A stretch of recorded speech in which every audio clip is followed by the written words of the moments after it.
तो दोस्तों जो पार्ट 1 था वो आपने देखा ही था, कैसे उनके साथ 2001 में जो पहला केस हुआ था वो पूरा हमने डिस्कस करा था। अगर आपने नहीं देखा तो वो वीडियो जाकर आप देख सकते हो, क्योंकि ये उनके साथ घटित दूसरी स्टोरी है और ये दूसरी स्टोरी काफ़ी ज़्यादा खतरनाक होने वाली है और काफ़ी ज़्यादा डिस्टर्बिंग भी। तो अगर आप बच्चे हो या कुछ ऐसी चीज़ें सुनने के बाद आप इन्हें इमेजिन करते हो या फिर बार बार इस बारे में सोचते रहते हो, तो मैं कहूँगा कि इस स्टोरी को शायद ना ही सुनो तो ज़्यादा बेटर होगा, क्योंकि ये काफ़ी ज़्यादा डिस्टर्बिंग है, एक्चुअली है। और अगर आप फिर भी सुनना चाहते हो तो वीडियो स्टार्ट्स इन 3, 2 एंड 1। तो अब जो अधीरा होती है, जो बुआ होती है, वो पहला जो केस हुआ था 2001 में हुआ था, राइट। तो उसके बाद से ना उनको मैंने क्या कहा था शुरू में कि उसे शैडोज़ दिखती थी पहले, मतलब घोस्ट नहीं दिखते थे, शैडोज़ दिखती थी। इस केस के बाद उन्हें अचानक से बहुत सारी शैडोज़ दिखना चालू हो गई थी, जो पहला केस था उसके बाद से। मतलब अगर उन्हें रूम में एक दिखते थे पहले, तो बाद में करीबन 2-3 ऐसा लगता था जैसे भूत उनकी तरफ खींचते हुए आ जा रहे हैं। या फिर पहले शायद जो हल्के फुल्के होते थे, जिनकी बहुत कम एनर्जीज होती थी, वो नहीं दिखते थे, अब वो भी दिखने लग गए हैं। मतलब जो भी रीज़न है, एग्जैक्ट रीज़न हमें नहीं पता, बट हम बस आइडिया ही लगा सकते हैं, बट उन्हें ज़्यादा दिखने लग गए थे। अच्छा, अब पहले केस के 7 महीने बाद एक और केस आता है। आप सबको पता है कि जो बुआ थी, जो अधीरा थी, वो थर्सडे और सैटरडे को गद्दी में बैठा करती थी, बट इस दिन ना तो थर्सडे था ना सैटरडे था। जो दादाजी थे वो कहीं बाहर गए हुए थे, घर में सिर्फ बुआ और उनकी मम्मी थी। एक औरत दौड़ते हुए आती है, अपनी बेटी को लेकर आती है और गेट में ऐसे मारने लग जाती है, जोर जोर से। बुआ की जो मम्मी होती है भाग कर जाती है कि भाई क्या हो गया, पागल क्यों हो रही हो, क्या हुआ। अब वो रोए जा रही है और बोल रही है कि मुझे उससे मिलने दो, मतलब अधीरा से मिलना है, मुझे मिलना है। अब ना यहाँ थर्सडे है ना सैटरडे है, तो जो बुआ की मम्मी है वो बोल रही है कि भाई थर्सडे को आ जाना, सैटरडे को आ जाना, अभी नहीं मिल सकते आप, अभी कोई समय नहीं है मिलने का। बट वो जाने को तैयार ही नहीं है। अच्छा, जो मम्मी थी वो भी मान नहीं रही थी, क्योंकि ना तो दादू थे घर पे, कोई मर्द नहीं था, और जो बुआ थी वो बेचारी खुद ही, अभी उनकी उम्र अभी इतनी ज़्यादा थी नहीं, वो यंग ही थी। तो एक डर भी था कि नहीं यार, ऐसे अनजान इंसान को घर में लाना सही नहीं है। बट वो जा ही नहीं रही, वो मान ही नहीं रही। वो बोल रही है प्लीज़ बस एक बार, बस मैं 10 मिनट के लिए आऊँगी, बस प्लीज़ कैसे तो करके मुझे मिलने दो। तो बाद में जो मम्मी होती बोलती चलो ठीक है, एक बार जाओ मिल आओ, लेकिन 10 मिनट से ज़्यादा नहीं, ठीक है, क्योंकि जो भी काम होगा वो आप सैटरडे या थर्सडे को आ जाना, तब हम कर देंगे, बट प्लीज़ अभी डिस्टर्ब मत करो। अच्छा, अब ये लोग छत में खड़े हैं, बुआ की मम्मी तो अभी नीचे ही है, तो बुआ और वो औरत और उसकी बेटी। अब बेटी जो है ना वो एकदम डल है, मतलब कि एक रोबोट कैसे होता है कि बस हाँ ना बस ये बोलती है और कुछ भी नहीं, बोलती भी नहीं, सिर्फ सर हिलाती है और कुछ नहीं। अब जो वो मम्मी होती है उस बेटी की, वो बोलती है कि मेरी बेटी के ऊपर किसी ने कुछ करा है, इसके ऊपर से आया है, इसको ठीक करो। बुआ देखती है तो उनको उसके आगे पीछे कोई भी ऐसा काली शैडो कुछ दिखती ही नहीं है। बोलती है इसके ऊपर कुछ भी नहीं है, आप इसे डॉक्टर के पास लेकर जाओ, इसे कोई बीमारी होगी। वो औरत मान नहीं रही, बोल रही है मैं आपको बता रही हूँ ना, इसके ऊपर कुछ तो है, ये बहुत अजीब हरकतें करती है, अब मैं आपके पैर पड़ती हूँ, प्लीज़ इसे बचा लो कर करके। बट बुआ भी यही बोल रही है कि अरे मैं बता रही हूँ आपको, इस पर कुछ भी नहीं है, अगर होता तो मैं कर देती, बट है ही नहीं, मैं क्या करूँ, मैं कोई डॉक्टर नहीं हूँ, मैं इसे ठीक नहीं कर सकती, आप समय रहते डॉक्टर के पास जाएं और उन्हें दिखाएं। लेकिन वो औरत मान ही नहीं रही है, वो बस जिद करे जा रही है कि कुछ है। तो बुआ क्या करती है, एक जमजम का पानी उन्हें दे देती है, एक ताबीज़ उन्हें दे देती है और एक ताबीज़ जलाने वाला दे देती है। उसका मतलब है कि आपको रोज़, मतलब बहुत सारे ताबीज़ होते हैं, वो रोज़ ताबीज़ ऐसे घुमाओ और उसे जला लो, तो वो दे देती है। जिसके बाद फिर वो औरत थोड़ी सी शांत होती है और अपनी बेटी को लेकर चले जाती है। जाते हुए बुआ बेटी से पूछती भी है, तुम बताओ तुम्हें कुछ अजीब फील होता है या कुछ ऐसा वैसा होता है। वो बेटी कुछ बताती नहीं। अच्छा, ये जो बेटी थी, ये छोटी बेटी नहीं है, ये 21 साल की थी, मतलब काफ़ी बड़ी है, बट वो कुछ भी नहीं बोल रही थी, वो बस देखे जा रही थी बुआ को भी बड़ा अजीब लगता है, बट ठीक है, मतलब ये घोस्ट वाला तो कोई सीन था नहीं, है ना, होता तो बुआ को दिख जाता। अब वो दोनों नीचे जाते हैं, रिक्शा वहाँ से पकड़ते हैं और चल पड़ते हैं। बुआ अभी भी छत में ही है। छत से वो इन्हें जाता हुआ देखती है कि तभी अचानक से बुआ को एक चीज़ रियलाइज़ होती है कि जैसे ही वो रिक्शा जा रहा था ना, रिक्शा के ऊपर एक बहुत बड़ा सा डार्क शैडो बैठी हुई थी, काले रंग की, एकदम काली, इतनी काली कि ऐसा लग रहा था जैसे कि दुनिया की हर एक रोशनी खत्म हो गई है। और वो शैडो ऐसे बुआ की तरफ देख रही थी और बुआ को बहुत अजीब लगा, भाई ये क्या हुआ।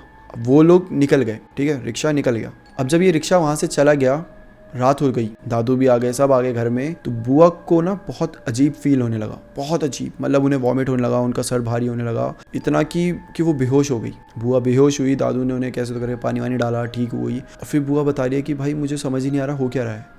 वो मल्टीपल टाइम्स बेहोश होने लगी।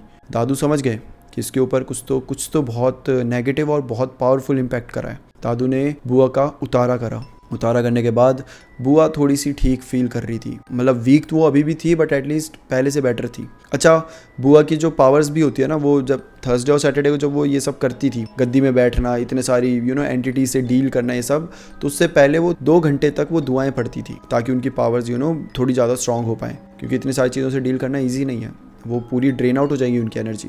तो तब वो थोड़ी पावरफुल होती थी। बट इस दिन इन्होंने ऐसा कुछ दुआएं नहीं पड़ी थी क्योंकि थर्सडे और सैटरडे नहीं था, तो इस दिन ये वैसे ही अपनी नॉर्मल ही थी, ऐसे वीक नहीं कहेंगे लेकिन उतनी पावरफुल नहीं थी जितना थर्सडे और सैटरडे को होती है।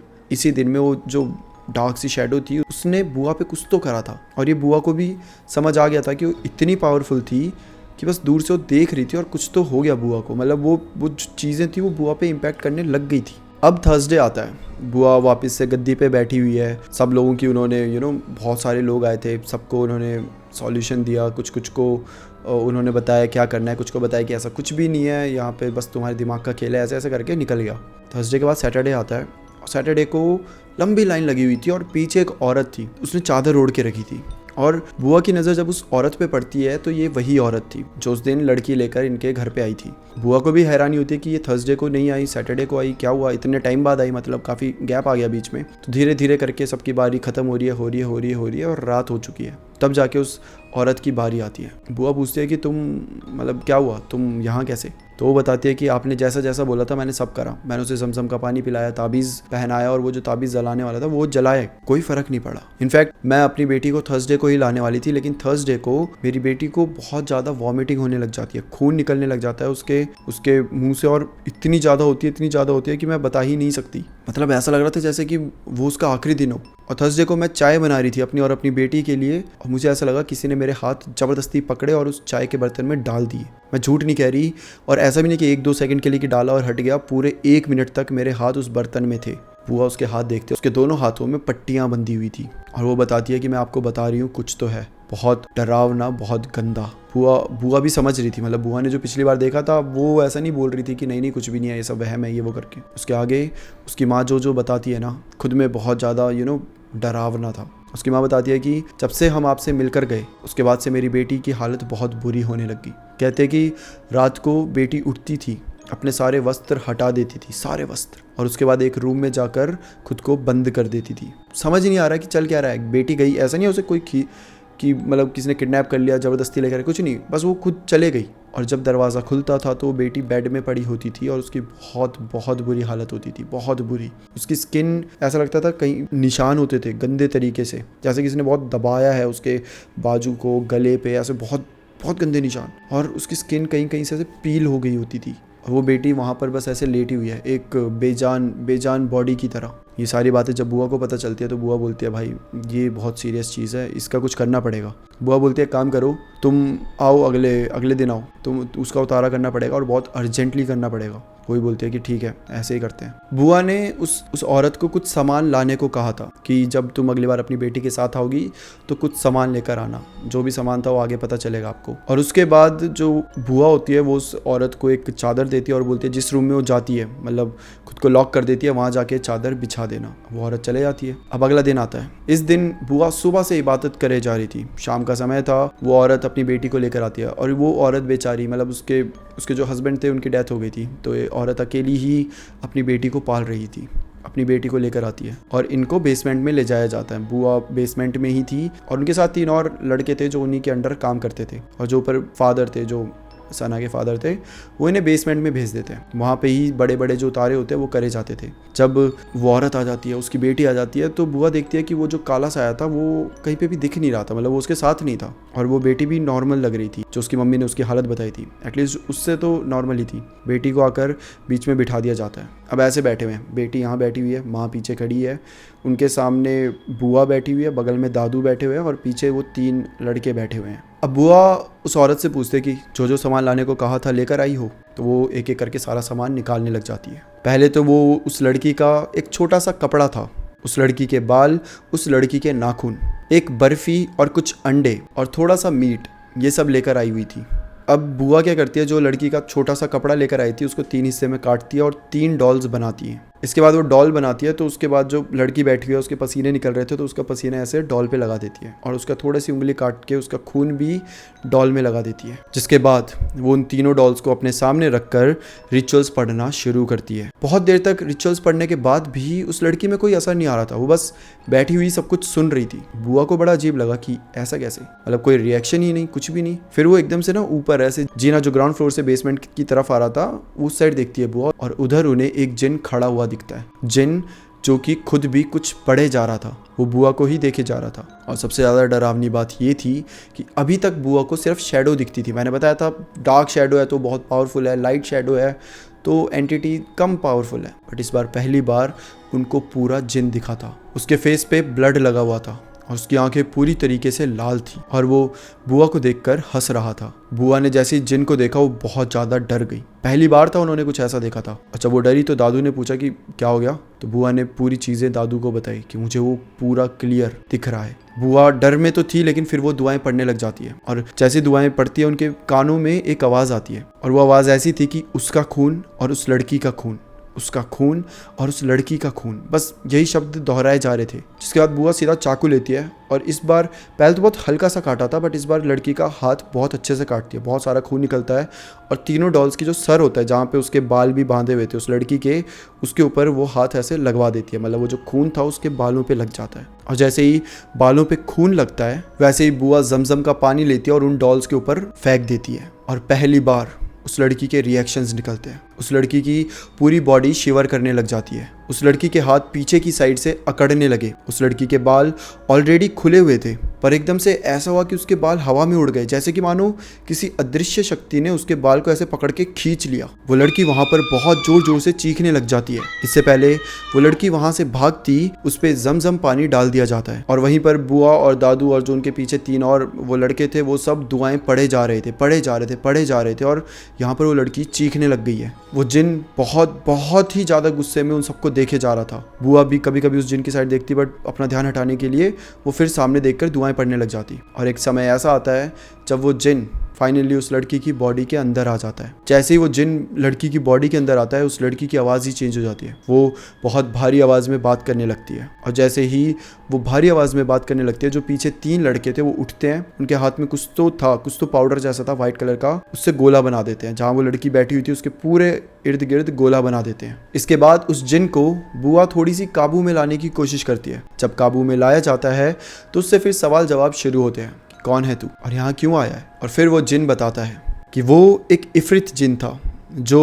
यूपी के बुलंद शहर के किसी कब्रिस्तान में रहता था और उसे वहाँ से बुलाया गया था। बेसिकली जो ये लड़की थी इसी का कोई रिश्तेदार था जिसने जिन को बुलाया था इस लड़की को मारने के लिए। एक्चुअली वो अपने फ़ायदे के लिए करना चाहता था। इसकी मतलब इनके पास बहुत सारा पैसा था। ये जो लड़की थी ना, जो इसकी मम्मी थी, ये बहुत रिच फैमिली से थी। तो वो जो रिश्तेदार वो इस फैमिली की पावर, इस पैसा, इन सब पे कब्जा करना चाहते थे। तो उन्होंने क्या किया कि जिन को बुला दिया और जिन को ऑफर करी ये लड़की हम तेरे को ऐसा गिफ्ट देते हैं, तुझे जो करना है तू कर, बट हमें ये सारी चीज़ें चाहिए इस फैमिली से। जिन ने भी ऑफ़र एक्सेप्ट कर लिया। अब जिन भी बोलता है कि मैं इसको मारना नहीं चाहता, मैं इसको मार के क्या करूँगा। वो उसके साथ अपनी नीड्स, अपनी फिजिकल नीड्स पूरी करने लग जाता है। उस लड़की को एक खिलौने की तरह यूज़ करने लग जाता है। अब जो बुआ होती है वो उस जिन को बहुत बोलने लगती है, बहुत बोलती है कि इस लड़की को छोड़ दे, इस लड़की की कोई गलती नहीं है, कुछ भी नहीं है, तुझे जो चाहिए तूने कर लिया ना, अब छोड़ दे इसको। जिन मानने को तैयार नहीं कि मैं तो नहीं छोड़ूंगा, मैं तो इसके साथ ही रहूंगा, मरते दम तक रहूंगा,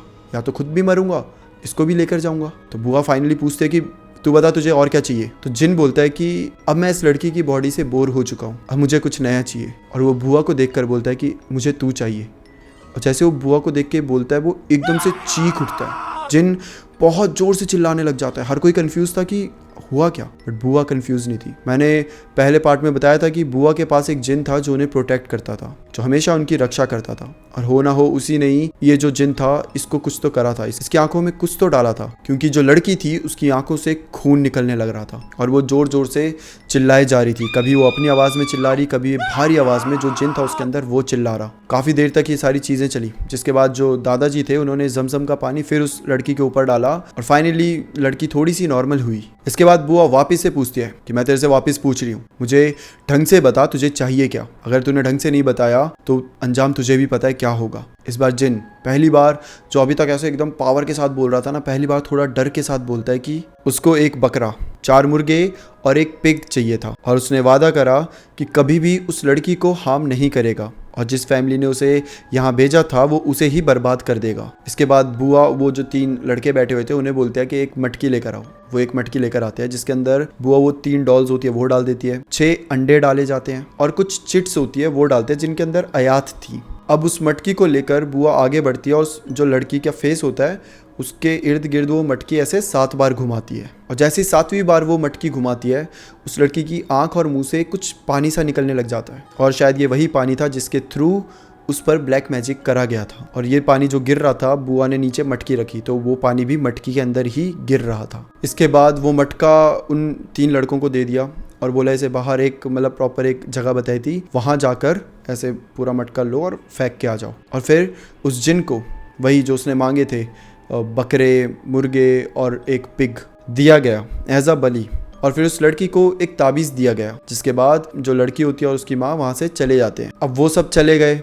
अब यहाँ पर बेसमेंट में बुआ अकेले बैठी है, साथ में दादू बैठे हुए हैं, मतलब यही दोनों बैठे हैं, तीनों लड़के तो चले गए हैं वो मटका लेकर, और जो लड़की उसकी माँ ये सब चले गए। बुआ बोलती है कि चलो हमें भी चलना चाहिए। जैसे ही बुआ अपने 2 पैरों में खड़ी होती है वो अचानक से वहीं पर बेहोश हो जाती है। बेहोश होने के बाद उनको करीबन 4 दिन लगते हैं ठीक होने में, और प्रॉपर 1 मंथ लगता है रिकवर होने में। इतने हद तक उन पे असर आ चुका था उस जिन का, उस भयानक से जिन ने इतने हद तक बुआ को डैमेज कर दिया था। और जो लड़की थी ना, उस लड़की को तो प्रॉपर 1 साल लगा है ठीक होने में, रिकवर होने में प्रॉपर। बट यहाँ पे एक चीज़ जो पता चली थी वो ये थी कि बुआ भी ऐसी नहीं थी कि इनविंसिबल थी, कि भाई उन्हें कोई हरा नहीं सकता, वो जो चाहे जिसे चाहे हरा सकती है। जब बड़ी ताकतें आती है तो बुआ भी कमज़ोर पड़ गई थी, और ये जो दूसरी ताकत थी ये एक्चुअली काफ़ी ज़्यादा भयानक थी। बट जो तीसरी ताकत आने वाली थी ना, उससे ज़्यादा भयानक कुछ नहीं होगा। वो इतनी भयानक थी कि उसने बुआ की ज़िंदगी पूरी उलट फेर करके रख दी, इस हद तक कि उन्हें 18 साल इस पूरी चीज़ से उभरने में लगे और फिर भी वो उभर नहीं पाई, एंड फाइनली उनकी मौत हो गई। तो ऐसा क्या था तीसरे केस में, जो इतनी पावरफुल जो औरत थी अधीरा, जिसे हर कोई आता था कि प्लीज़ हमें बचा लो, प्लीज़ हमें बचा लो, वो खुद नहीं बच पाई। ऐसी कौन सी शक्ति थी? इसका खुलासा हम करेंगे तीसरे केस में, क्योंकि वो केस इतने हद तक डरा देने वाला है कि कहीं ना कहीं शायद आपको भी भरोसा नहीं हो, कहीं ना कहीं आप भी बोल दोगे अरे यार ये तो फेक है, ऐसा हो ही नहीं सकता। इस हद तक वहाँ पे कारनामे हुए हैं, इस हद तक वहाँ पे चीज़ें हुई है। सो मिलते हैं तीसरे केस के साथ, जल्द ही मिलेंगे। तब तक के लिए दोस्तों bye bye and take care.